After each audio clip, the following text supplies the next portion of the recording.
کچھ آرزو نہیں ہے، بس آرزو تو یہ ہے، رکھ دو میرے کفن پر خاک وطن ہمارا، سارے جہاں سے اچھا ہندوستان ہمارا۔ السلام علیکم۔ میں بھی منہ میں زبان رکھتا ہوں، میں آئینہ ہوں، دکھاؤں گا داغ چہرے کے، جسے خراب لگے وہ سامنے سے ہٹ جائے۔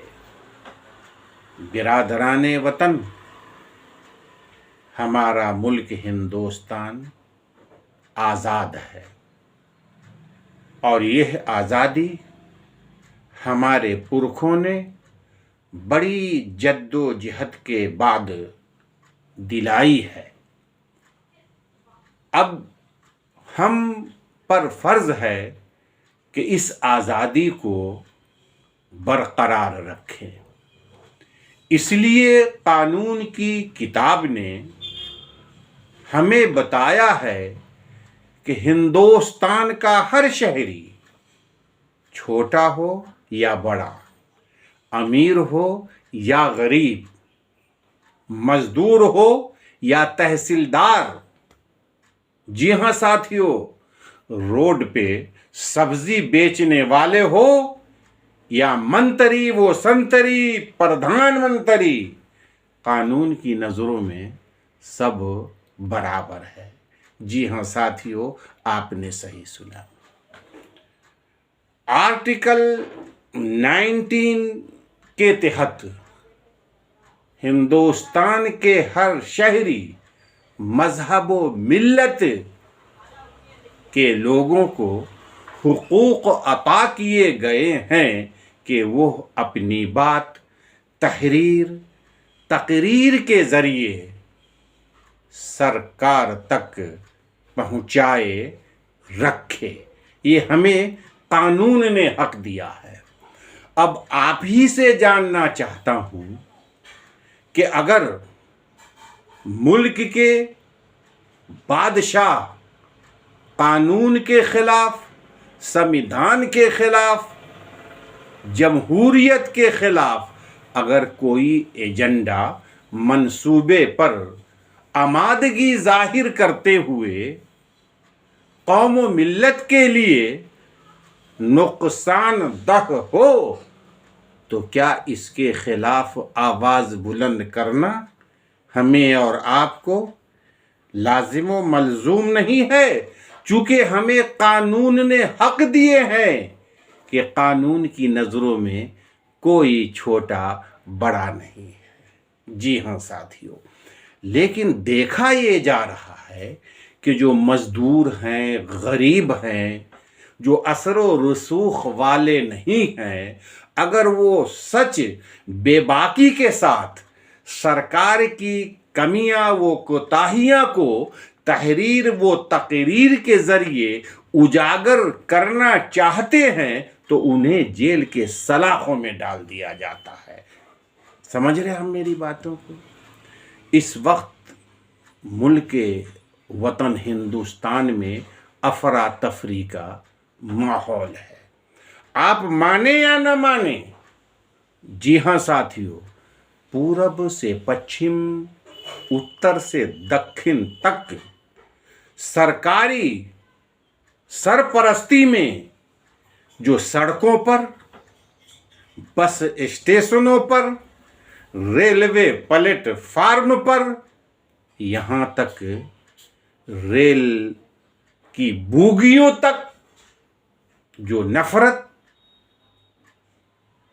کے زہریلے ماحول پیدا کیے گئے ہیں، اس کے ذمہ دار کون ہے؟ جی ہاں ساتھیو، اگر سرکار سخت ہے، سرکار نے اپنا اقبال دکھانا شروع کر دیا، تو یہ غنڈہ گردی آٹومیٹک ختم ہو جائیں گی۔ برادران وطن، کیا کہوں ساتھیو، ہم ہندوستان کے تمام ناگرک چین و سکون سے جینا چاہتے ہیں، اور یہ ذمہ داری سرکاروں کی ہوتی ہے۔ قانون کی کتاب میں واضح طور پر یہ بات لکھ دی گئی ہے کہ ملک میں امن و شانتی، بھائی چارگی کو فروغ دینا سرکاروں کی ذمہ داری ہے۔ نفرت، فتنے، لڑائی جھگڑے سے عوام الناس کو نجات دلانا سرکاروں کی ذمہ داری ہے۔ وہ اس لیے کہ سرکاروں کے پاس قانون ہے، پولیس ہے، تمام محکمہ جات ہیں، اور ان تمام محکمہ جات میں کام کرنے والے جو افسران ہیں ان کی تنخواہیں عام پبلک کے ٹیکس سے ادا کی جاتی ہے، تو ان پر یہ فرض ہے کہ پبلک پر اگر غیر ضروری کوئی پریشانیاں آتی ہے، پبلک کو غیر ضروری لوگ فتنے فسادات کے ذریعے دہشت کے ماحول میں جینے پر مجبور کرتے ہیں، تو یہ سرکار کی ذمہ داری ہے۔ اگر سرکار اپنی ذمہ داری کو بحسن خوبی نبھانے میں فیل ہے، ناکام ہے، تو انصاف آپ کے ہاتھ میں ہے۔ ہم چین و سکون، اطمینان کی زندگی جینا چاہتے ہیں۔ ہندو، مسلم، سکھ، عیسائی بھائی بھائی مل کر ایک ساتھ جینے کی تمنائیں رکھتے ہیں، لیکن سرکاری مٹھی بھر غنڈے جو سرے بازار غنڈہ گردی کرتے نظر آتے ہیں، ڈراتے نظر آتے ہیں، کبھی مسجد پہ حملے، کبھی چرچ پہ حملے۔ ساتھیوں، یہ سرکار کی ذمہ داری ہے۔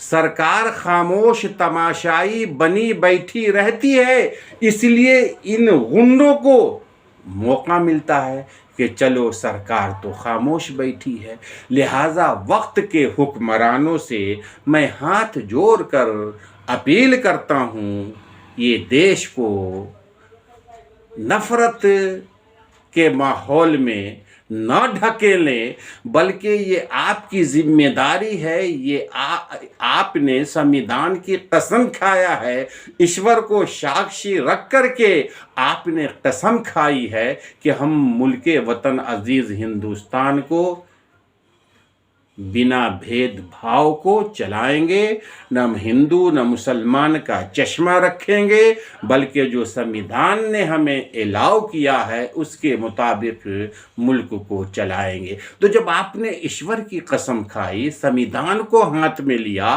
انصاف کی مندر میں آپ بیٹھے ہوئے ہیں، اس کے باوجود بھی اگر ہندو مسلم میں منافرت، سکھوں عیسائیوں کے ساتھ ظلم و تشدد، مسلمانوں کو سر عام پکڑ کے مارنا، اگر یہ چند مٹھی بھر غنڈوں کی جانب سے آئے دن واقع ہوتی رہتی ہے، اس کے ذمہ دار آپ ہیں۔ لہٰذا آپ سے گزارش، میری مراد سرکاروں سے گزارش ہے کہ آپ اپنی ذمہ داریوں کو نبھائیں، ورنہ اگر مظلوموں کی دعا، بیواؤں کی دعا، یتیموں کی دعا، جو آپ کی سرپرستی میں بیوہ ہو جا رہی ہے، بچے یتیم ہو جا رہے ہیں، سڑکوں پر ان کے ماں باپ کو سر عام قتل کیا جا رہا ہے، اگر ان بچوں کی سراپ بد دعا لگی تو آپ کہیں کے نہ رہیں گے۔ زیادہ سے زیادہ اس ویڈیو کو شیئر کر دیں۔ مجھے اجازت دیں۔ ہندوستان زندہ باد۔